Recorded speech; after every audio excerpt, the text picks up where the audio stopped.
So, Irish cage fighter Conor McGregor is the latest in a short line of celebrities who has dared to stick his neck out and say it how it really is on behalf of his people.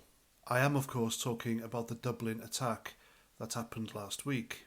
Now, because of the Gardaí, the Irish police, and the authorities' handling of the situation, which is very telling, by the way, and I'll come to that later, Conor McGregor took to Twitter and voiced his own opinion, and that opinion is, of course, unpopular with the lefties in Ireland, and for that he has been demonised and villainised. And the guy just went on there to basically condemn violence against Irish people. And for those tweets, he's now being investigated by the police for hate speech. I mean, it's ridiculous, isn't it? So if you don't want people to be violently attacked by people they've imported, then you are far right as far as the left are concerned. The wokie-cokies are nuts, aren't they? They really are just... It's like they're from another planet. And more information about the Dublin attacker is that he was actually found on the streets with a knife a few months ago. He was arrested but never prosecuted.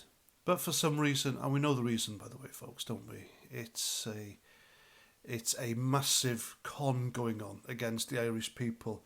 And the authorities, the police, the government, they're concentrating on the people who were concerned. I mean, I know there were riots when this happened, but the people who looted the shops and set fire to vehicles, they were the agitators and opportunists who used the mass demonstrations by concerned people to mask their own criminal activities. And this was, of course, a great opportunity by the lefties on social media, the mainstream media, the Irish Prime Minister and the police to demonise everyone as far right. Now, regarding this hate speech persecution that's facing Conor McGregor, what you see on your screen right now is an actual text from an anti-free speech law in Ireland that the government is trying to pass. So they will jail you for merely having a meme on your phone if it upsets someone. And you could be facing up to a year in prison for refusing to give your password for your device if you're suspected of committing hate speech.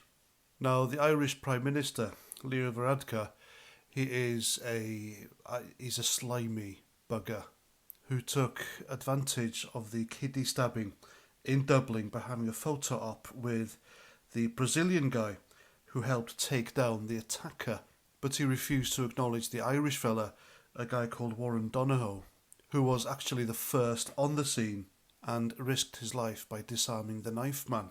And that should tell you everything and all. And this is the same Leo Varadkar, by the way, who tweeted his joy and relief that a 9-year-old Irish-Israeli girl had been reunited with her family after getting lost. She wasn't lost, she got kidnapped by Hamas. This was even corrected by the community notes on Twitter, and he still hasn't taken it down. What the hell is it with these people who refuse to condemn Hamas as terrorists?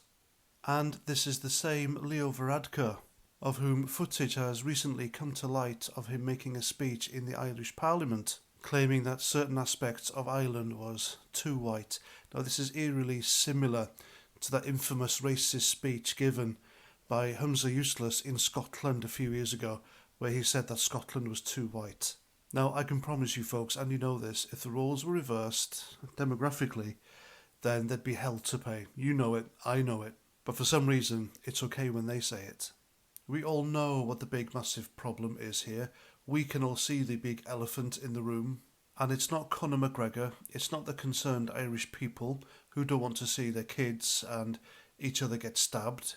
I'd say the problem is the guy who had the knife in the first place, and the Irish authorities and Prime Minister who are turning a blind eye to the real problem. But it's great to see the Irish people not sitting back and taking it. And nor should they have to, and they have my support on that. And there we go, that's my video. Please let me know what you think in the comments. Until the next time, have a great day, and Roger Trout.